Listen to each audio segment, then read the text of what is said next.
পৃথিবীতে হাত নামান। পৃথিবীতে সব থেকে যে রোগটাতে মানুষের মৃত্যুটা বেশি হয় সেটা হচ্ছে হার্ট অ্যাটাক বা হার্টের রোগী, হার্টের রোগ। তো হার্ট অ্যাটাক কিন্তু যে কারো যে কোনো সময় হইতে পারে। তো WHO এবং আমেরিকান হার্ট ফাউন্ডেশন তারা বলতেছে প্রি হসপিটাল ম্যানেজমেন্ট যদি কেউ করতে পারে হার্ট অ্যাটাকের রোগীকে, তার মানে মৃত্যুর ঝুঁকি 70% কমে আসে, আল্লাহ যদি চায় ইনশাআল্লাহ। তো তার আগে তো বুঝতে হবে যে আপনার হার্ট অ্যাটাক হয়েছে কিনা। খুব মনে রাখেন মিডিয়ার ভাইরা প্লিজ, এটা খুবই ক্রুশিয়াল, খুবই ইম্পর্টেন্ট, এটা প্রচার করতে হবে। কারণ এইটা হাজার হাজার মানুষ ইনশাআল্লাহ আল্লাহ চাহে তো এইটার বদলতে হয়তো বা আল্লাহ তাআলা তার জীবনটা রক্ষা করবে। হার্ট অ্যাটাক যদি কারো হয় কিভাবে বুঝবেন? দেখেন বুকের মাঝখানে চাপ আসবে, মাঝখানটাতে। অনেকে মনে করবেন বুকের বাম পাশে মনে হয় চাপ, না, বুকের মাঝখানে ব্যথা বা চাপ, এমন চাপ যদি 20 কেজি ওজনের একটা পাথর আপনার বুকে চাপা দিই তাহলে কেমন ওজন লাগবে? ভারী লাগবে না? মনে হয় একটা ভারী কিছু চাপ দিচ্ছে, এরকম চাপ অনুভব হবে।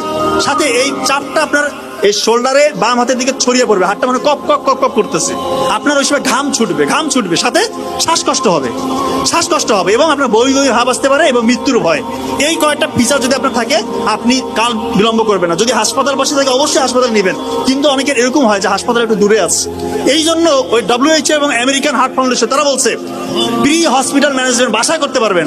খুব ইম্পর্টেন্ট, অ্যাসপিরিন, একটা ট্যাবলেট অ্যাসপিরিন 300 mg চিবিয়ে খেতে হবে। অ্যাসপিরিন চিবিয়ে খেতে হবে, ইনশাআল্লাহ তার 50% মৃত্যুর ঝুঁকি কমে আসলো। নাইট্রোগ্লিসারিন একটা হচ্ছে স্প্রে পাওয়া যায়, নাইট্রোগ্লিসারিন মার্কেটে বিভিন্ন নামে আছে, ওইটা জিহ্বার নিচে 2 চাপ দিতে হবে।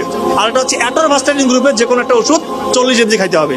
আল্লাহ চাহে তো তার মৃত্যুর ঝুঁকি ইনশাআল্লাহ আপনি 70-80% বাসার মধ্যে কমাই দিলেন, এরপর দ্রুত হাসপাতালে নিয়ে যেতে হবে।